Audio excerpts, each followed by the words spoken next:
Alright, so, well, welcome back to the vlog. So, yeah, we are within 4 weeks away from having our child. So, naturally, we've been having a lot of conversations about child rearing.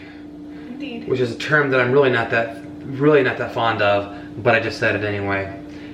Rearing, it kind of makes me think of like sheep, like rearing them. I don't know, but so anyway, we talked about our thoughts on breastfeeding, and so now we really got into a good conversation the other day on our thoughts on discipline, because although, listen here, you're going to be the perfect child and you're never going to make any mistakes. That's not how it works. Plus, we want them to make mistakes. Because the only way to learn is to make mistakes. Even if you touch something that's hot, then you know not to touch it again. So anyway, mistakes are good. We definitely want Lincoln to not be afraid to make mistakes, because that's part of the learning process. So we don't want that type of attitude. But I was not the most, let's just say, I was a little bit energetic as a child. Maybe a little ornery too. So I know that my son, I'm gonna get payback for things that I did to my mom and dad. So I already going into that, I know. I was the perfect child. But in all reality, like I was pretty good, I think. I don't really ever remember being spanked, but I know that I think I was maybe only a couple times. So then it worked for you. It did not, however, really work for me that much. So let's get on that conversation. This is our thoughts about spanking and other discipline. All right, let's begin here. So I was spanked as a child, and it was never like too hard or anything, but it was always like, it was too, how do I want to say this? Two levels? No, it would be like if I did something like really bad, I would get whacked a few times on the butt. And it was really all that it was. And I remember that I distinctly remember the last time that I was spanked, because I remember laughing. So that was when I knew that was when it had stopped working at that point. But so my thoughts on spanking, and you can disagree if you want, but my thoughts on spanking are as follows. There is a time and a place for it, and personally, I believe that when the child is young enough, too young to understand reason and logic and consequences and have a dialogue about something, then it's okay to give them a few whacks. Like, for example, 2-year-old got to run into the traffic, grab them up real quick. No, you don't do that, you know, whack.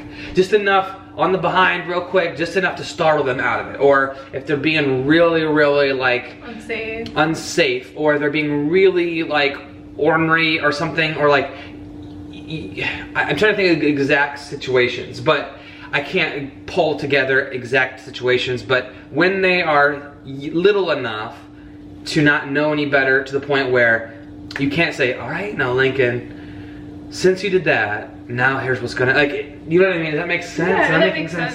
I think that for me, I would agree with some of that, like, if it's an issue of like he's doing something that's unsafe and it could hurt him, we want him to know that that's not okay. And like maybe he's like not stopping, like maybe he keeps on. I'm trying to think of a good example. I'm thinking of like we're going to put like covers on our light sockets and stuff like that. But if he would like try to stick his hand, or take the cover out, or something like something that he keeps on doing that's unsafe, let him know that we mean business. Because a certain, you know, so I don't know, and we might change that. But I remember hearing this phrase: "This hurts me more than it hurts you." Oh no! Did you hear that? Yeah, and it was always this too.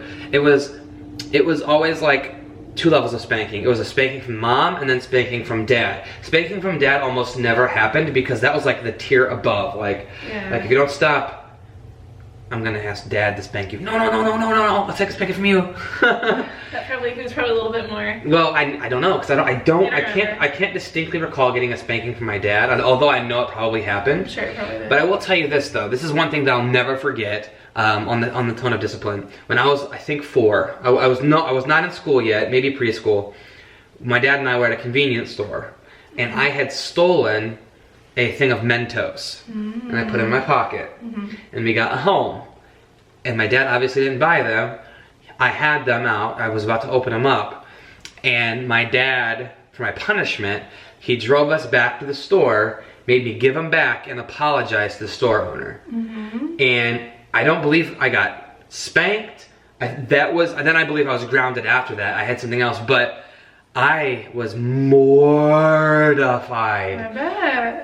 I'm sorry, I was mortified, and I never, to this day, have never stolen anything again. So it worked. It absolutely worked. So I'm all about logical consequences. So you are, let's say like, Lincoln is colors on the wall with his crayons and he wasn't supposed to. Well, you just lost your crayons. Like stuff like that until you can show me that you don't do that anymore. Or maybe maybe he rides his bike too far. No, lose the bike for a couple days, you know, like. I think for me, and let me know if I'm stepping in too soon, if we're talking about kind of your experience with punishment was usually pretty logical consequence. And I don't think any of mine was super illogical. I honestly don't remember. I don't think I've ever been grounded before that I remember. I've been grounded all the times.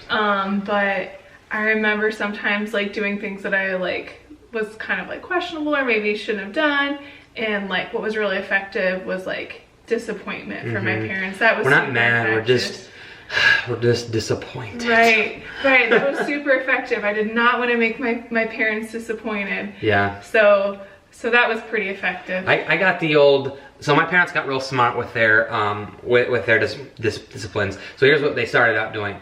I would get grounded from. So when I was real little, I had a Sega Genesis. That was like my first console, and I would get grounded from that.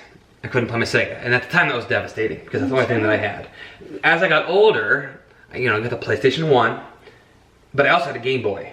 So they'd be like, "You're grounded from my PlayStation."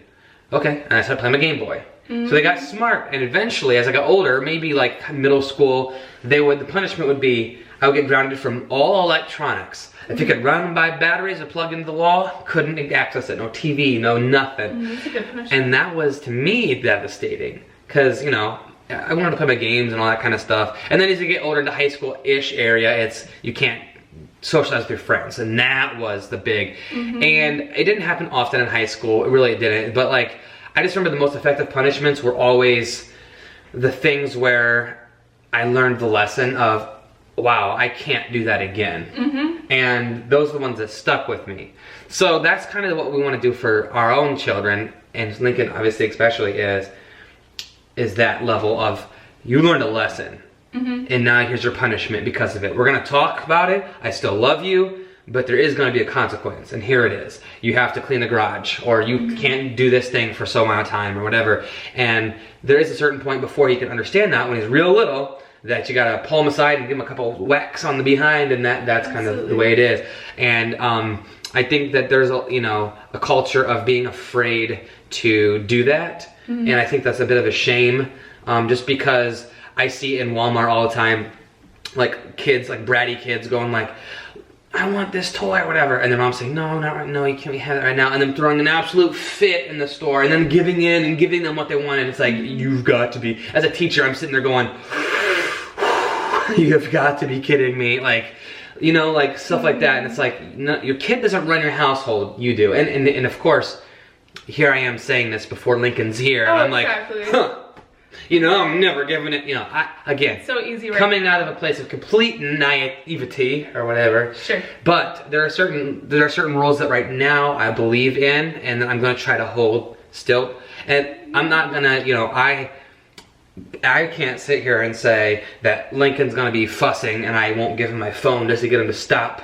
Yeah, but I don't want that to be our only tool. No. You know, so it's one of those things where we're having the dialogue about it. We each have our own personal background with discipline, and we bring our own perspectives into it. I, as a teacher, you as a social worker, disciplines that work for me might work for you, or vice versa. And we'll have to figure out what works best for Lincoln, because it's going to be his own at the end of the day, we can't determine that right now, but we can kind of get the dialogue started where we kind of can get sort of on the same page, at least in the same book, and we kind of know what kind of things to look out for, and like, if Lincoln does something and he's old enough to know better, we'll have a conversation first. And one thing that I will try my best never to do is never to discipline out of a place of anger. Right. So make sure that I calm down, leave the room first, because as a dad, as a parent, your words are everything. And you might not think it, but like, even like I've learned that as a teacher too, like you can say something that'll last forever. So, you know, be careful, like step back, don't say anything that you'll regret, you know, like just relax. And that's what I'm gonna strive for. Now I can't guarantee 100% satisfaction guarantee on that one, but that's something that I really need to make sure that I am cognizant of. Oh, sure, and myself as well. And I think, especially with that, as Kyle was saying, to discuss maybe discipline before it happens, to really be on the same page. Agree on something. Be consistent. Yeah. And I, something that, resource that I think that I will share with Kyle and that we will use is there is this clinical psychologist. I think he's also a neurologist as well. He's very good. His name is Dr. Amen, and probably similar to some of what Kyle's like learned, but the big things for him are, you know, you want to be a warm, loving parent, but you also need to be strict. So just kind of having that balance. That warm, strict, that understanding that what I'm doing is for your good, even though you might not believe it right now, that my number one goal isn't to be your friend. My number one goal is to make sure that you have what you need and I'm helping you be successful. But the key point under all of this is consistency though, because like the same consequence for the same action, or maybe not always the same consequence, but this behavior will be punished every single time. So if I throw a fit in Walmart, I'm gonna get punished today and tomorrow and the next day. I can't sometimes act a fool in Walmart and sometimes not, and not follow through with the consequences. Don't make empty threats. Like if you keep, you know, they're gonna be this and then never pull through on it. Being consistent is the thing that we can try to control the most. So, I mean, of course we have a lot more talking to do on this, and of course we don't, learning and we don't know until he's here, until he grows up. But we just wanted to share some of our thought process, and this is how we make all big decisions, or, you know, things that we need to talk about, we talk about first. And I just think that communication is so underappreciated, undervalued in a relationship. And so I want to make sure that we keep that open and maybe be a bit of an example to Lincoln, to show him this is how you communicate and this is how successful communication looks. So anyway, yeah, we just wanted to give you that information, just kind of take you along the ride with that. And so in 2 years you can laugh at us and link this video and tweet us this video and say, look, you said that you were going to do this. You know how it goes. So yeah, you know how it goes. Anyways, thank you so much for watching. Hopefully we can get some better weather here soon, because I'm getting it's getting a little dreary around here. So, find your gift, share with the world, and remember, you are worth it. See you tomorrow.